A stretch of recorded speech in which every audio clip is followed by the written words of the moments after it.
What's up, guys? Thanks for tuning in. It's Big Daddy RPA here doing a review for the Arcadia 160 scale VF-1J Armored Valkyrie. For the first time in a long time, we're going to be checking out a Macross figure. This is, again, from Arcadia. You guys may have known them before when they made their 160 scale and 148 scale and all that stuff. Valkyries under the name Yamato. But now they are called Arcadia for some reason or another. Don't know the backstory to that. But if we open this up, we can see the contents, which shows all the armor here. And we'll flip this open here to see all the different little pictures and little gimmicks right here. And when we open them up, this is the bottom of the inner box with the trays in it. If we look at the back here, it comes with a bunch of stickers, which I will not be applying, but they're there if you want it. They have them for the armored mode here, and they also have them for the regular Valkyrie mode. Then you get the two trays here. We have the very first tray I showed you guys, which shows all the armor here. I'm so excited to get really into this tray here and start attaching that. And you also get the other tray, which has the fighter itself, the Valkyrie right there. You get the little pilot, you get the missiles, you get the anime accurate hands here, what I'm assuming are stand pieces here. We'll check that out in just a moment. And right here is the Valkyrie jet here, the VF-1J actually. For those of you watching that are Transformers fans that don't already know, this is what the Jetfire, the G1 Jetfire was based off of. Unfortunately, you know, in the cartoon it didn't look like this, you know, due to Robotech being out and all that mess with Harmony Gold. But we do recognize this as looking just like the G1. Now, it may go without saying, but the plastics on this are beautiful. All the panel lining is nice and tight. The detailing is superb. If we look at the cockpit here, it's missing something. It's missing the pilot here, which is ikaru Ichijo. So we're going to go ahead and open this, right? Just bring it up this way carefully. You'll see the cockpit is nicely detailed. If you look at the control panel, it is also nicely detailed right in there. So we'll go ahead and place the pilot right here. All right, and he sits quite nicely. It's a little PVC figure. Then we'll close the hatch here. And the paint apps are super sharp, which is what I expect from a high-end figure. Excellently applied everywhere. The figure is just absolutely stunning to look at and hold. It's not heavy. There's not like a lot of die cast. I don't know if the hinges here are still die cast. I'm not sure. I haven't. This is my first time with an Arcadia Valkyrie, but we'll get a little bit more into that later. But just so you guys can see it from all different positions here. Another nice little detail are these little lenses here. Look at that. You can see right through them. It's nice clear plastic. It's got this little detailing on the wingtips, which actually come covered in a little piece of plastic just to avoid them from scuffing. Even the little intake tamp over here is very easy to read. Now even the wings are adjustable. They're not ratcheted, but you can see they have a nice range of motion here. It also has landing gear. Right here there's a little piece of tape that keeps this sealed during transport in the box.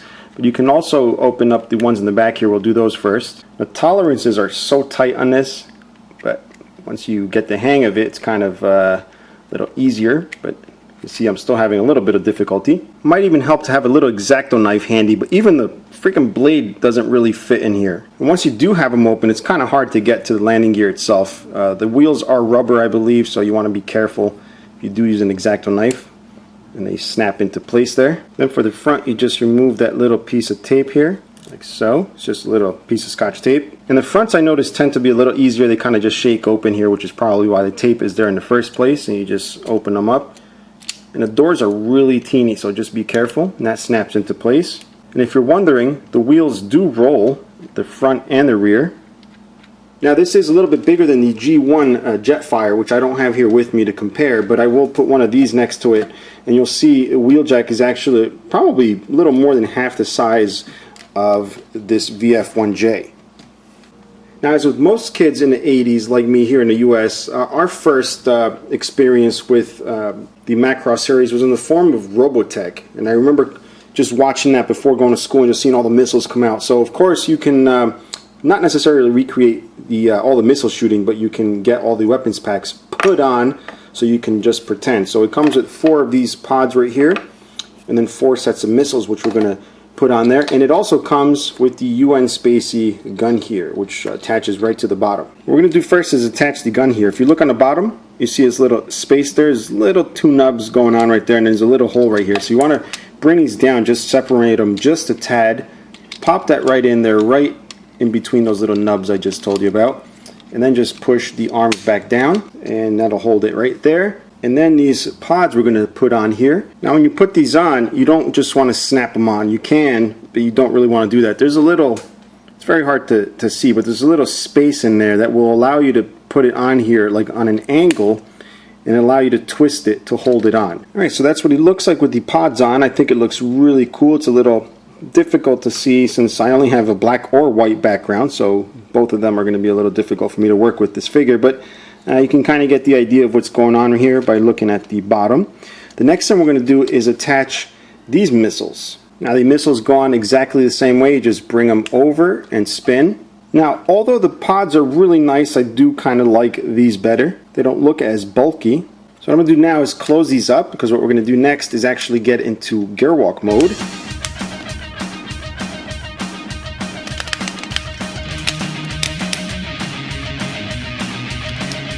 So Gerwalk mode, as you see here, I don't have it really dynamically posed here. You can get the legs out a little bit more, you know, but for the sake of review and for me just being able to stand them there, I'm just going to leave it like that. You can put the gun here. You'll notice it's got the little kind of creepy little hands going on, which is why the animated hands are included, because they don't look like this in the actual anime. It's also got a peg here to hold the gun, and to use a gun you want to bring the handle down. Just pull it down like that and then bring this back. That allows it to reach the tab in the hand. Alright, so I've got the gun in the hand here. It's a little awkward. I don't really dig the hands. I mean, they look alright. And the animated hands actually look a little big also, but that gives you a sense of what it's supposed to look like with the gun. And the fingers don't actually hold it. By the way, speaking of the fingers, they're actually the three together and the regular index finger here. And with my past Yamatos, the fingers were always falling apart. I don't have an issue with this. And I don't quite remember if it was the 160 scale or 148 scale I had issues with, but the hands on this seem a little bit better. Now, because my transformation does go by rather quick, I don't get to tell you guys what to look out for.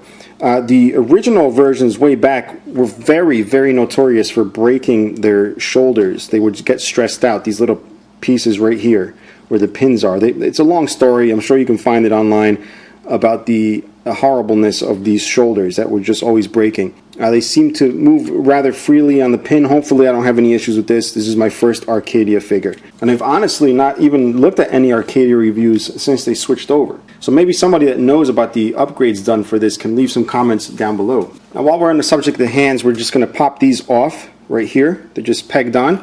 We're going to try some different hands. First we'll try on the fist here, which is the animated version. I still don't know what to think. They do look a little off because this whole thing is just very realistic looking, and then you have these bubbly Mickey Mouse hands, but they do look more like the anime. Then we also have the pointy finger one, which is for the gun, which we'll check out in just a moment. And then we have the ever popular open hand, which you see a lot in this show. Just pop that on. Then to attach this gun to that hand, you actually just pop it in. Kind of have to force it a little bit since it's PVC, but it holds it rather nice, much better than the creepy little hands. And the gun actually has a nice little clear red plastic piece right here, which I didn't notice. So next thing we're going to do is actually get them into Valkyrie mode.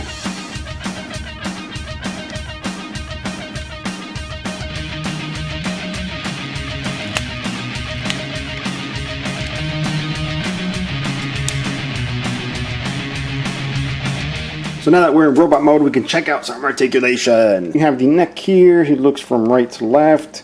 He's also got these little shoulder pieces that move in and out. We got the shoulder. I am going to be careful with this, even if this is probably upgraded, but obviously his arm rotates. Arms go out. He's got the bicep swivel. He's got the elbow here, which is actually double jointed. You see that joint right up top, and then you get the actual lower elbow. You also have the hands here, which are articulated, as I showed you before. The three fingers attached, the index finger by itself, and the thumb that goes out to the side here. Because of the design, there is no waist movement, unfortunately, but you do get the hips. The hip joints are actually metal. That bar that goes across that you saw in the transformation where it snaps in, that's actually metal, and the ball joints are nice and tight. They are painted. I don't know if a lot of movement will scratch off the paint and free them up a lot. I'm not sure. You get this little movement here at the top of the thigh. You also get the movement of the knee here. I thought this came down. I can't really get this to pop, make the leg a little longer. I thought it did. Maybe somebody can let me know what's going on with that, but I didn't want to force it too hard. And you get the ankles like this, and then this way, which are ratcheted. Now I do have the previous version, the Yamato. I believe this is a 2.0 if I'm not mistaken, because I haven't broken the shoulders yet. It's the same figure. It does look a little taller because I do have the feet extended on the one on the left, but you'll see the head sculpt is different. The paint apps do pretty much look the same. So overall it's pretty much the same figure, but I do prefer the head sculpt on the new one. Now notice this unsightly gap here. It does come with covers. They're actually gray, and I'll show you what covers I'm talking about. Let me show you this one. This is the 30th anniversary. It's got the covers right here, which I've just realized I've incorrectly installed.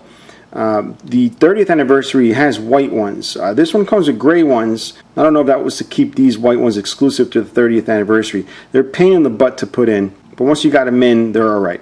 Now I'm filming this after the whole review, and I realized it'd probably be easier to just put these in to begin with while you have it in this mode. You kind of just pop it right here in this little C-clip circle, and you do the same for both sides. And that's the easiest way to get it on. As you bring this around, then they lock into place. I do want to change the hands out so we can check out the animated ones, because it's really creepy. It kind of reminds me of, if you guys watch Scary Movie, Chris Elliott, that character he has with the little beep boop kind of hand. A little freaky. So I'm going to go ahead and change that out, and we're going to put fists on. Now you can obviously attach the gun like you would in Gerwalk mode, but we're going to save that because so far what I've really done is just review this figure, which I'm sure a lot of you have already seen tons of reviews for. But what we really want to see is the armor. So let's go ahead and do that.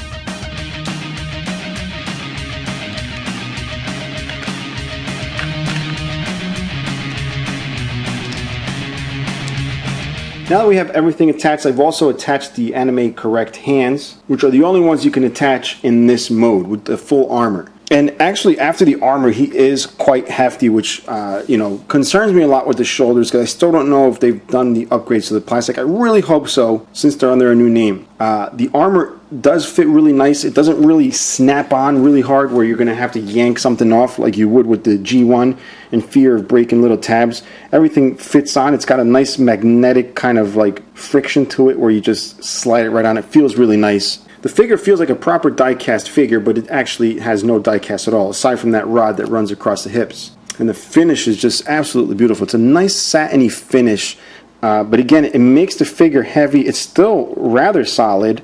I'm just a little concerned with all the weight here on the arms, since you have the armor here, and also on the shoulders. Now, because I didn't open the instructions, there is this little piece, which I don't know what it is. I don't know if it's a support for a stand, but I don't know. That's there. I didn't need it to get to this point. Hopefully I won't need it. And here's a gun, which we're going to attach to the hand here, which I've already pre-installed with the little finger sticking out for the trigger. All right there. And I've also got the little open hand on this side. But he's also got two fists included. Now, while most of the armored pieces are molded in the color, there are some nice paint apps like the red here, the little black stripe. You got the little tampo printing here, which is really nice. Then you got the logos and some UN Spacey signage down here, the VF right here on the other side. Now, as awesome as this already is, you guys got to check this out. It's got opening missile pods. Check that out. Wow. You can also open up the front right here from the sides, just like so. We'll take a look at the other side there. If we move down to the leg, this side opens up and the other one opens opposite for the rear. So we'll take a look at that right back here. And that's not all. He's also got the ones back here that open up on both sides of the legs. And if we take a look at the boosters here, they actually are posable. I absolutely love the gold coloring inside the booster and also here on these vents. Now, I know I keep referring to these shoulders because honestly I'm deathly afraid because of all the stuff I've heard in the past. You'll notice they wobble a bit. So a lot of stress on those shoulders. As much as I would hate to use these things, I think I may have to, because these shoulders do rest on a certain part of this. So yeah, I'm going to go ahead and pop these on for display just to keep the stress onto this piece. I don't know if they really lay on this. As a matter of fact, I'm sure you guys would want to know if that really supports the shoulder. And it doesn't look like this actually rests on that cutout there. But at least it keeps this flat against the side here, which gives a little bit more stability. As far as articulation, you can pretty much forget about it. This thing is heavily armored. It's not really meant to articulate. It's just really meant for battle. Although you can still move the joints around and click the knees, it's not really supposed to be put in some dynamic pose. Now guys, unfortunately, I normally tell you guys to click the link below to grab one of these, but because of licensing and all that weird stuff, Harmony Gold, Robotech, blah, blah, blah, blah, blah, you unfortunately cannot buy this here in the US. But you can, however, click the link to check out other cool stuff they have. And if you have any questions or comments, please leave comments if you know more about this. And if you're enjoying the videos, please like and subscribe. Also click up here if you want to super support the channel. Until next time guys, bye bye. Bye bye.